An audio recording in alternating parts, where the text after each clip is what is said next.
नमस्कार। आप सुन रहे हैं आपका अपना रेडियो चेतना रेडियो 90.4 FM। विधिक शिक्षा एक सेवा। जी हाँ, ये कार्यक्रम लेकर पुनः हाजिर हैं।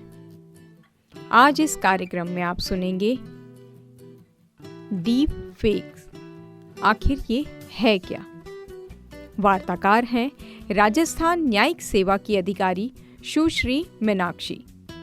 आप वर्तमान में सिविल न्यायाधीश एवं न्यायिक मजिस्ट्रेट हनुमानगढ़ के पद पर पदस्थापित हैं। सभी श्रोताओं को मेरा नमस्कार। नया साल आने में बस कुछ ही समय बाकी है और हर कोई अपने अपने तरीके से नए साल का स्वागत करने के लिए तैयार है। इसके साथ ही हर कोई तैयार है उन सभी पलों को अपने पास अपने कैमरे में कैद करने के लिए और फिर सोशल मीडिया प्लेटफॉर्म पर अपने दोस्तों के साथ शेयर करने के लिए।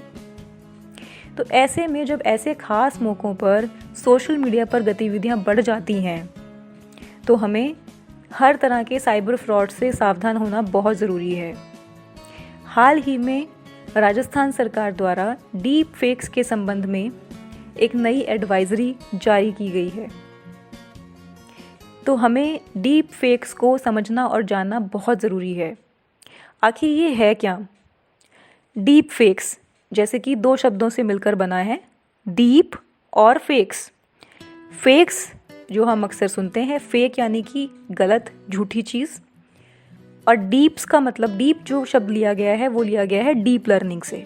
यानी कि डीप फेक्स ऐसे ऑडियो, वीडियो या कोई फोटोग्राफ्स या कोई भी इलेक्ट्रॉनिक मीडिया से संबंधित कंटेंट हो सकता है जिसको आर्टिफिशियल इंटेलिजेंस, फोटोशॉप या किसी सॉफ्टवेयर की सहायता से बहुत गहराई से इस तरह से बदल दिया गया है या पूरा नया गढ़ दिया गया है कि वो गलत होने के बावजूद, यानी कि नकली होने के बावजूद भी ऐसा लगता है कि बिल्कुल असली ही है।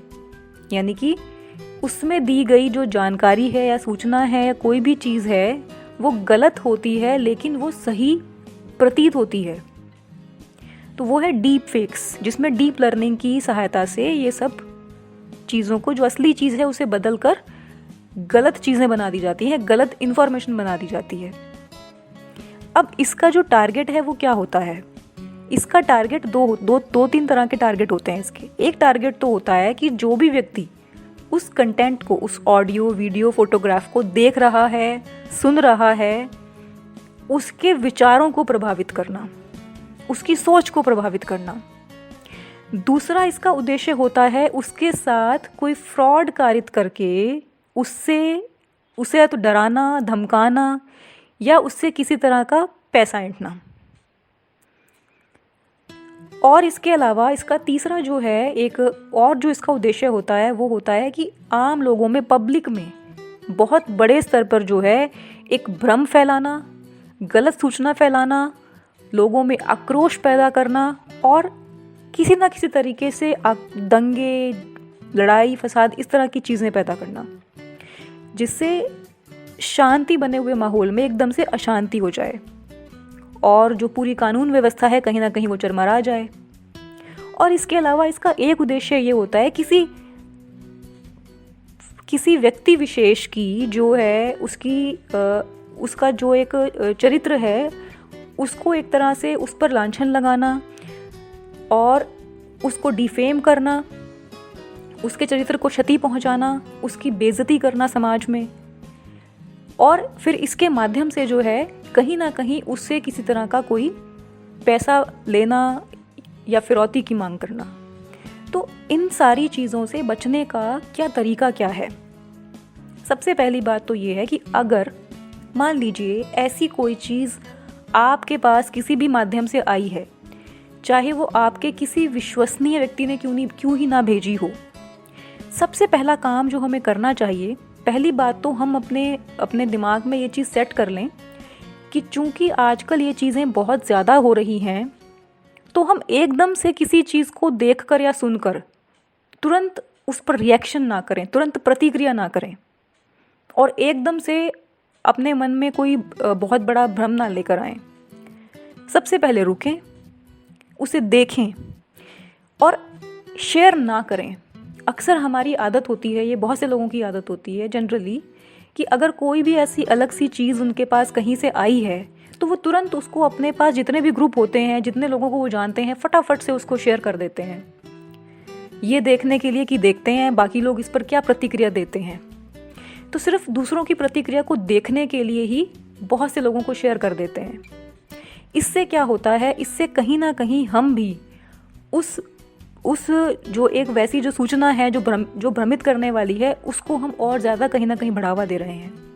तो सबसे पहले रुकें, जो सूचना उसमें दी हुई है, जो बात उसमें बताई गई है या दिख रही है, उसको किसी दूसरे प्लेटफॉर्म पर जाकर सर्च करें, क्योंकि कुछ ही देर में सोशल मीडिया पर उसके बारे में कोई ना कोई प्रतिक्रिया ज़रूर आएगी कि या तो वो सच है या वो फेक है, गलत तरीके से उसका प्रसारण किया जा रहा है, या वो क्या है। तो कुछ समय इंतज़ार करें और ये भी देखें कि क्या वास्तव में वो किसी और प्लेटफॉर्म पर भी उपलब्ध है या नहीं, उसका सोर्स क्या है। अब अगर मान लीजिए कोई ऐसी चीज़, ऐसा डीप फेक, कोई फ़ोटो या वीडियो या ऑडियो आपके किसी अपने व्यक्ति से, परिचित से या सगे संबंधी से जुड़ा हुआ है, जो आपके मन में एक डर पैदा कर रहा है, या जिसको भेजकर फिर आपको फ़ोन करके आपको डराया धमकाया जा रहा है, तो सबसे पहले आप किसी और फ़ोन के माध्यम से, किसी और तरीके से ये पता करें कि क्या वास्तव में ये उस व्यक्ति का है भी या नहीं। तो बजाय डरने के पहले वेरीफाई करें चीज़ों को, और वेरीफाई करने के बाद अगर आपको लगता है कि वो गलत है या वो लगता है कि वो सही है, जो भी चीज़ आपके सामने है, दोनों ही परिस्थितियों में, क्योंकि आपको उस कंटेंट को सोशल मीडिया से भी हटवाना है और उस व्यक्ति की आपको रिपोर्ट करनी है, तो 1930 हेल्पलाइन पर आपको उसकी रिपोर्ट दर्ज करानी है और उस कंटेंट के बारे में बताना है, जिससे कि उस कंटेंट को, उस ऑडियो, वीडियो या फोटोग्राफ को अगर वो ऑनलाइन किसी प्लेटफॉर्म पर डाल दिया गया है तो उसे वहाँ से हटाया जा सके। आजकल ये भी प्रचलन बहुत है कि कुछ लोगों के पॉर्न वीडियोस उनका चेहरा बदलकर, इसे फेस स्वैपिंग कहते हैं, इस तरह से बना दिया जाता है कि उसके अंदर जो भी व्यक्ति उसके अंदर संलिप्त है वो ऐसा ही लगता है कि वही व्यक्ति है, जबकि वो व्यक्ति नहीं होता। और ऐसी वीडियो को सोशल मीडिया पर वायरल करने की धमकी देकर भी लोगों को टॉर्चर किया जाता है, मेंटली हरास किया जाता है, उनसे पैसा मांगा जाता है। तो इसमें भी बहुत सारे युवा बच्चे अक्सर डर जाते हैं, क्योंकि उन्हें समझ नहीं आता क्या करें। उन्हें ये डराया धमकाया जाता है कि अगर ये वीडियो या चीज़ उनके पेरेंट्स तक पहुंच गई तो उनके पेरेंट्स उनका घर से निकलना बंद कर देंगे।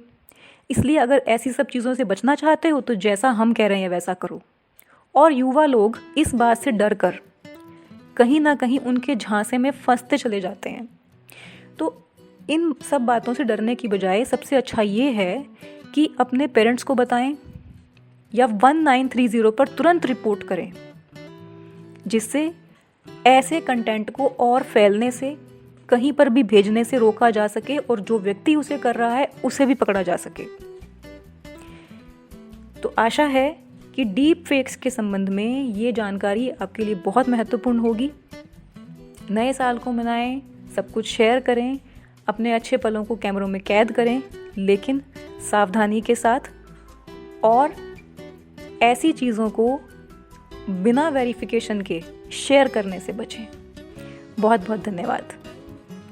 आप सुन रहे थे डीप फेक्स के बारे में ये कार्यक्रम विधिक शिक्षा एक सेवा के अंतर्गत। वार्ताकार थे राजस्थान न्यायिक सेवा की अधिकारी सुश्री मीनाक्षी। बने रहें आपके अपने रेडियो चेतना रेडियो 90.4 FM के साथ।